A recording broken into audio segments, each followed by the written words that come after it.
আরে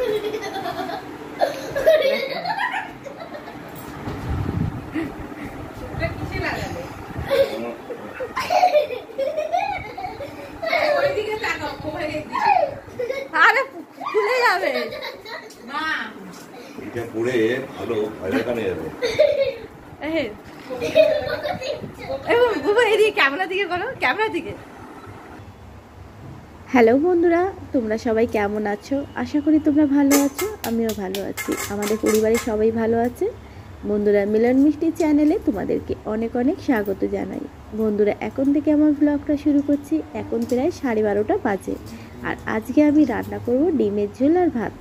তো আমি সংসারের সমস্ত কাজ সেরে নিয়েছি, ঠাকুর পুজো করে নিয়েছি, নিয়ে মনে পড়লো যে এবার তো ভিডিওটা শুরু করাই যায়, তাই না?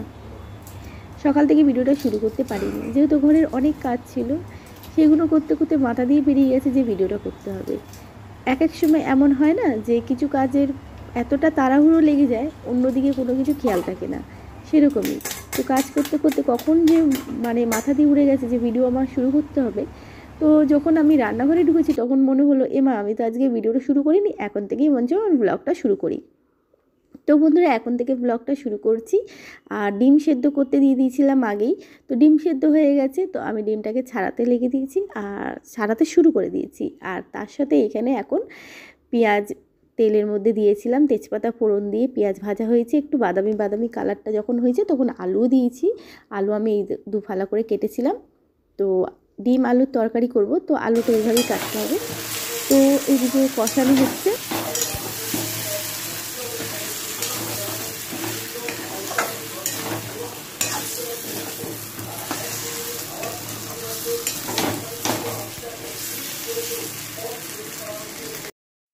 বন্ধুরা, এদিকে তরকারি কষানো হয়ে গেছে আর জল দিয়ে দিয়েছি। আর এখানে ডিম, যে সেদ্ধ করা ডিমগুলো ভেজে রেখেছিলাম সেইগুলোও আমি দিয়ে দিলাম।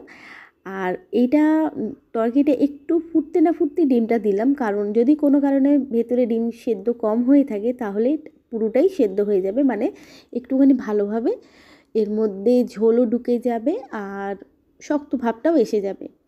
তো এটা আমি এখন ঢাকা দিয়ে রেখে দেবো। তারপর তরকারিটা ভালোভাবে হয়ে গেলে গরম মশলা দেবো, তখন আমি তোমাদেরকে দেখাবো।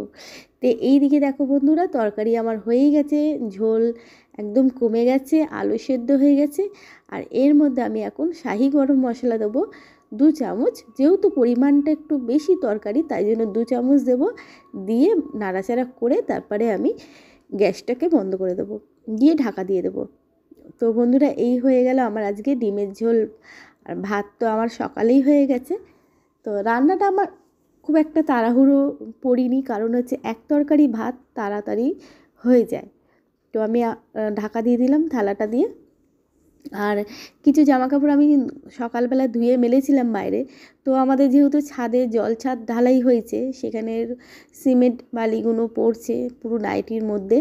তো এগুলো পুরো ভিজে যাচ্ছে। তো তোমাদের দাদাভাইকে বললাম যে তুলে নিয়ে আসো, আবার এগুলোকে ধুতে হবে নতুন করে। আবার ঠিক আমাদের জানলার দিকে বা আমাদের সানসেট আছে জানলার পাশে, সেগুলোকে ঘেঁষে ঘেঁষে মেলতে হবে, কারণ যাতে আর এর মধ্যে সিমেন্ট বালি না পড়ে।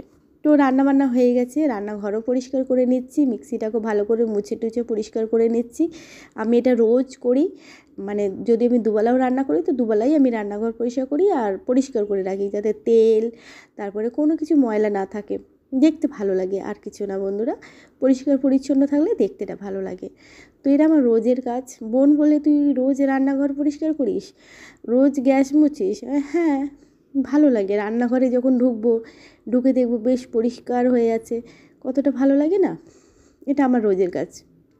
অনেক জায়গায় দেখেছি রান্নাঘরে রান্না করে গ্যাসের মধ্যে 1 সপ্তাহ 10 দিন পর মাজে, তারপর অনেকে তো মাজেই না, পুরো ঝিকগুলো আটকেই গেছে একদম ওভেনের সাথে। তো এরকম দেখেছি। তো আমার একটুখানি পেটপেটিনি স্বভাবটা আছে, মাছের গন্ধ, আষ্টে গন্ধ, সব রকম গন্ধ যেন আমার নাকের মধ্যে আসে। তাই জন্য যতটা পরিষ্কার করে রাখা যায়, পরিষ্কার পরিচ্ছন্ন আমি বরাবরই ভালোবাসি, গুছিয়ে রাখতে ভালোবাসি। এটা আমার ইচ্ছে করেও করতে, এর জন্য আমার কোনো আলসিপানা হয় না যে কাজ করব না। তো জায়গায় এই হয়ে গেল আমার রান্নাঘর দর পরিষ্কার। আর এখানে ভাত আর তরকারি ঢাকা দিয়ে রাখা আছে। এবার আমরা খেতে যাব। তার আগে আমাদের গপু বাবাকে খেতে দিতে হবে। তো তোমাদের দাদা ভাইয়ের খাবার আমার খাবার বেড়ে নিয়েছি, গপুকে খেতে দিয়ে তারপরে আমরা খেতে বসবো। কারণ গপুকে যতক্ষণ না খেতে দিই ততক্ষণ তো খেতে বসতে পারি না। আর এটা কুমড়ো আলু ছোলা দিয়ে তরকারি রাখা ছিল ফ্রিজে, সেটাও গরম করে নিয়েছি, একটু করে খাবো। আর ওই তরকারি ভাত আজকের হয়ে গেল। তো এখানে আমাদের গপুর খাওয়া হয়ে গেছে, আর আমি এখন লাইটটাও নিভিয়ে দেবো। লাইট নিভিয়ে দিয়ে তারপরে আমরা দুজনে মিলে বসে খেতে বসবো। তো বন্ধুরা খাওয়া দাওয়া শুরু করে দিই, তারপরে আবার ফিরে আসতে হবে বিকেলবেলায়। কারণ হচ্ছে আজকে আমাদের মাম্মাম 2 দিন পর তার দিদুন বাড়ি থেকে আসছে। এই যে মাম্মাম চলে এসেছে দিদুন বাড়ি থেকে, আর এসেই শুরু করে দিয়েছে পোকোর সাথে খেলা। তো ও পোকোকে যতই চটকাক, যতই আদর করুক, জাপটা জাপটে যাই করুক, পোকোর এতে কোনো আপত্তি নেই। যাই করুক, যদি এইটা আমরা করি তা পোকো আমার কাছে আর বেশিক্ষণ বসবে না, আমার কাছে থেকে মানে 2 মিনিটও লাগবে না পালিয়ে যেতে। আর আমি ঠিক এইভাবেই পোকোকে আদর করি, জাপটে জুপটে। তো পোকো একটুখানি আদর খেতে খেতে অধৈর্য হয়ে যায়, বেরিয়ে যায় আমার কাছ থেকে, সরে যায়, পালিয়ে যায়। কিন্তু মাম্মামের কাছে ঠাই বসে আদর খাবে। তো এইখানে দিদুনের বাড়ি থেকে এসেছে 3টে লেবু আর একটা আপেল নিয়ে এসেছে। এছাড়াও আরও কিছু আমার মা পাঠিয়েছে। কি পাঠিয়েছে সবই দেখাচ্ছি। এই দেখো ফ্রিজের মধ্যে রেখে দিয়েছি, তুলে প্যাকেটেই বাঁধা আছে, ওই সমেত রেখেছি, একটু পরে খুলে গরম করব। এর মধ্যে মাছের ঝোল আছে, আর কালো বাটিটার মধ্যে আমার জন্য টমেটো ঝাল পাঠিয়েছে। পেঁয়াজ দিয়ে, রসুন দিয়ে, কাঁচা লঙ্কা দিয়ে, ফোড়ন দিয়ে, 5 ফোড়ন দিয়ে একটা ঝাল করেছে, টমেটোর ঝাল দারুণ হয় খেতে। এটা কোনো মিষ্টি থাকবে না, খুব সুন্দর হয় খেতে, ঝাল ঝাল। আর এখানে পাঠিয়েছে মাছের ঝোল, কত বড় তেলাপিয়া দিয়ে মাছের ঝোল করেছে। 2টো বাটিতে ধরেছে, কারণ যেহেতু মাছটা বড় তাই জন্য একটা বাটিতে হবে না, তাই জন্য 2টো বাটিতে নিয়ে এসেছে। এই দেখো তেলাপিয়া মাছ, বড় বড় মাছ। আর তরকারিটা করেছে মা ডাঁটা, সজনে ডাঁটা, পটল, আলু, পেঁপে, সব রকম সবজি দিয়ে মাছের ঝোল করেছে, ধনে পাতা টাতা দিয়ে, টমেটো দিয়ে পাতলা করে, আর জিরা আদা বাটা দিয়ে এইটা করেছে। আমি কিন্তু খাইনি, যেহেতু আমি মাছ খাই না, তার জন্য কিন্তু আমি মাছের এই ঝোলও টেস্ট করে দেখিনি।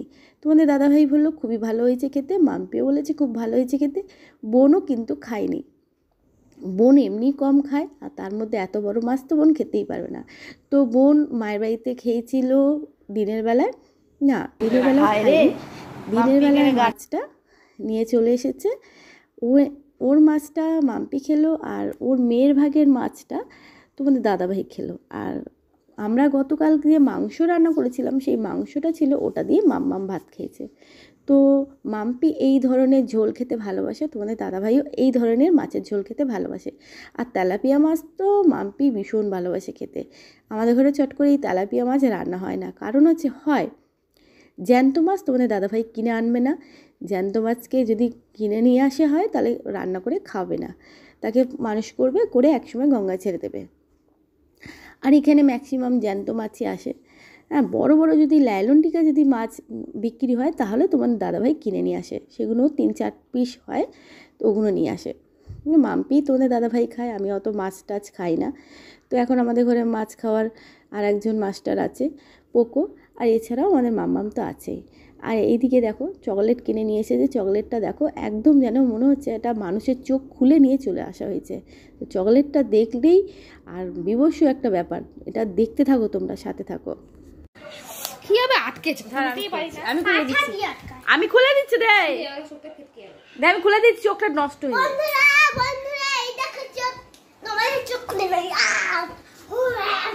আচ্ছা দে,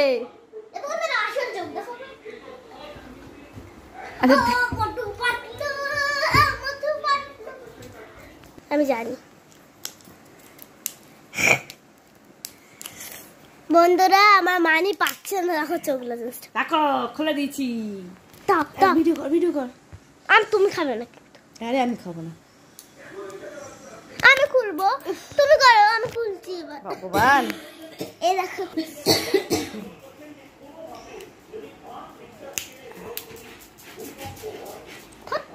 দেবো না, কি আছে দেখা ভিতরে।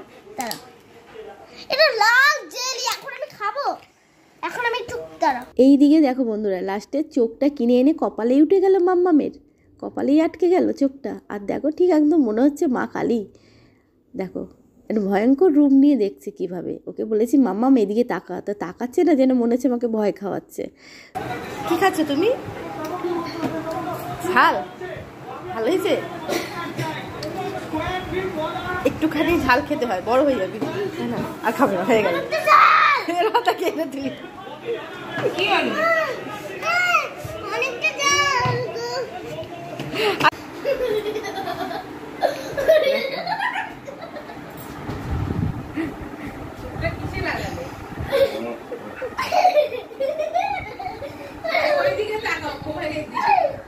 আরে খুলে যাবে না, এটা পরে ভালো ভয় দেখানো যাবে।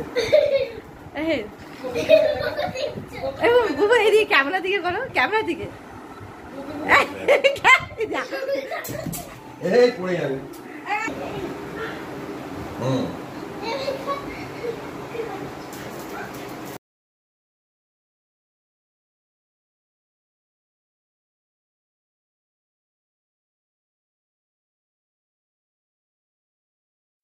তো বন্ধুরা রাতের খাওয়া দাওয়া শুরু করে দিলাম। তোমাদের দাদাভাই তো আজকে এই মাছের ঝোল পেয়ে খুব খুশি। আর মাম্মামের জন্য তো আলাদাভাবে ঝোল করা হয়েছিল, এই বাটিটা পিঙ্ক কালার বাটিটা, সেটার মধ্যে ঝাল নেই। তো বলছে কোনো ব্যাপার না, আমি ঝাল ছাড়াই খুব ভালো খাই। আর এদিকে এই যে টমেটোর ঝালটা মা পাঠিয়েছে, এটাও আমি খেতে কিন্তু খুবই ভালোবাসি। যেহেতু এত টমেটো তো তোমাদের দাদাভাই আমাকে খেতেই দেবে না, কারণ আমার পায়ে ব্যথার জন্য না ও টমেটো আমাকে একদম খেতে দিতে চায় না। ঝগড়া করে করে এদেরকে একটু তরকারিতে দিয়ে খাচ্ছি, যেহেতু আমার পাটা এখন ভালো আছে। বলেছি যদি পায়ের ব্যথা ট্যাথা হয় আমি ওষুধ আছে খেয়ে নেবো, ওষুধ খেলেই আমার পায়ে ব্যথা ঠিক হয়ে যায়। তো ঘরে ওষুধ আছে বলে সেই সাহস করে কিন্তু আমি এখন টমেটো খাই। আর মা এই ঝালটা না দারুণ করে, টমেটোর ঝালটা পাঁচফোড়ন দিয়ে, কাঁচা লঙ্কা দিয়ে, রসুন পেঁয়াজ দিয়ে ঝাল ঝাল করে নুন দিয়ে, এর মধ্যে কোনো মিষ্টি পড়ে না। আর আমরা দুই বোন এখন নিচে খাচ্ছি। আর যবে থেকে বোন এসে তবে থেকে তোমাদের দাদাভাই ওপরেই বসে খায়, আমরা দুই বোন নিচে বসে খাই, আর মাম্মাম ওপরে বসে খায়। তো এই হচ্ছে আমাদের খাওয়া দাওয়ার বন্ধুরা, রাত্রিরের ডিনার শেষ করে নিচ্ছি। আর আমাদের আগে কিন্তু মাম্পি খেয়ে নেয়, তোমরা তো জানোই মাম্পি একটু তাড়াতাড়ি ভাত খায়, তো খেয়ে নিয়েছে। তো বন্ধুরা এখন বাজে 11:30 রাত্রির। তোমাদের দাদাভাই এখন শুয়ে শুয়ে ফোন ঘাঁটছে, আর আমিও অবশ্যই শুয়ে ফোন ঘাঁটছি। আমার এখন রাত্রির 1:30 না বাজলে ঘুম আসবে না। তো তোমাদের দাদাভাই ক্যাম্প খাটে শুয়ে আছে, ওখানেই ও ঘুমায়। আর আমি নিচে মেজের মধ্যে বিছানা করে নিয়েছি, তো আমি এখানে শুয়ে আছি। আর এখন তোমাদের সাথে আমি যে গুড নাইটটা করবো, লাইট জেলে আর গুড নাইট করতে পারলাম না, কারণ আমি এখন যদি লাইট জ্বালি তোমাদের দাদাভাই চিৎকার চেঁচামেচি করবে। আর আমি এখন নাইট ড্রেসে আছি, তার জন্য আমি চিন্তা করলাম চলো অন্ধকারের মধ্যেই তোমাদের কাছে good night tata bye bye করে দিই। সুস্থ থেকো, ভালো থেকো। ভিডিও ভালো লাগলে লাইক করো।